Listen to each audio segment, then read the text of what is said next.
Hey guys, in this video I want to talk to the Bible translation snobs. Now you know who you are out there, or maybe you have one of these people in your small group or in your church.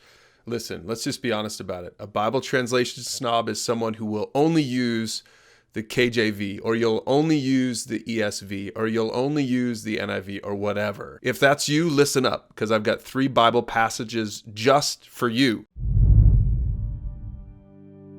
All right, so here's the situation. Maybe you've been in this situation in a small group. You got people that are there, different levels of faith, different levels in their pursuit of God. Maybe you've got some people who aren't yet Christians, or at least they're not even sure what Christianity means. You've got some people there who have been around the block a lot. The problem a lot of times with Bible translation snobs is they end up focusing on the wrong thing, and they don't mean to, but they end up making it really difficult for the person who's far from God, because they're making such a big deal about the way this is translated or the way that's translated that it's confusing for the newcomer. So here's your first verse. Matthew 13, from the ESV. But woe to you, scribes and Pharisees, hypocrites, for you shut the kingdom of heaven in people's faces. For you neither enter yourselves nor allow those who would enter to go in. Woe to you, scribes and Pharisees, hypocrites, for you travel across sea and land to make a single proselyte. And when he becomes a proselyte, you make him twice as much a child of hell as yourselves. Now listen, don't get offended by this. I'm not saying that you're totally pharisaical like these Pharisees. I'm not saying that you don't understand the gospel. I'm not saying that you don't love Jesus. But one of the things that Jesus was really angry about with these Pharisees is, number one, they made it difficult for people to follow Jesus. So I want you to think about your snobbery when it comes to Bible translations. Is that making it difficult for someone to follow Jesus? That's your first question. And then the second thing is this. He says, when they do become a proselyte, when they do finally get converted, they get to be twice as much a son of hell as you yourselves are, he's saying to the Pharisees. In other words, all of your little nitpicky legalistic things, you're more interested, he's talking to the Pharisees, you're more interested in them following those nitpicky things than you are in them having a relationship with God and following Jesus. So ask yourself that question. Are you more interested in them being a translation snob like you are, or do you want them to meet Jesus? All right, here's the second verse. 1 Corinthians 13, this time we'll use the King James Version. Though I speak with the tongues of men and of angels and have not charity, I am become as sounding brass or a tinkling cymbal. And though I have the gift of prophecy and understand all mysteries and all knowledge, and though I have all faith so that I could remove mountains and have not charity, I am nothing. And though I bestow all my goods to feed the poor, and though I give my body to be burned and have not charity, it profiteth me nothing. Now, I know that was a little bit harder to read, unless this is your version that you prefer, but I don't use the King James very much.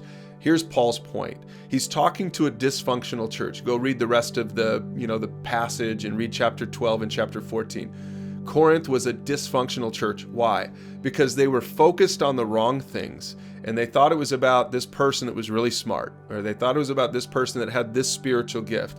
And so Paul was just fed up. And so in chapter 13, what he's saying is, listen, guys, it's not about that. It doesn't matter what translation you like. It doesn't matter how smart you are. It doesn't matter what gift you are. It doesn't matter what role in the church you play. If you don't love people, if you don't love the lost, if you don't love the found, if you don't love people, if you don't love human beings, what's it for? You're missing the whole point.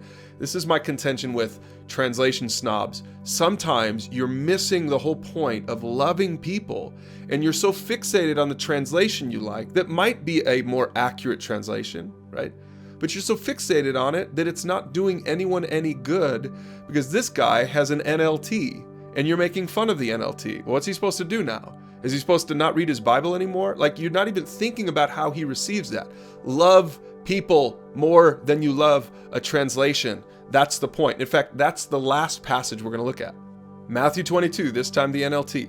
Teacher, the religious leader asked Jesus, which is the most important commandment in the law of Moses? And Jesus replied, you must love the Lord your God with all your heart, all your soul, and all your mind. This is the first and greatest commandment. And a second is equally important. Love your neighbor as yourself.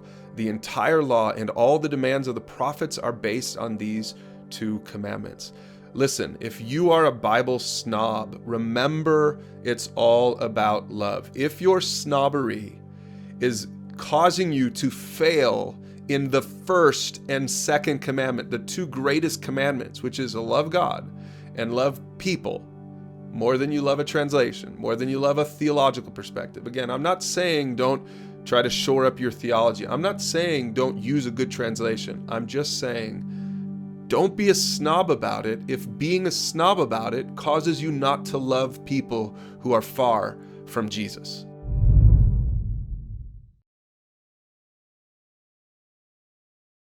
Hey guys, thanks for watching this video. Don't forget, use the questions below to talk about this with a group or a mentor, because this kind of conversation needs to be just that, a conversation.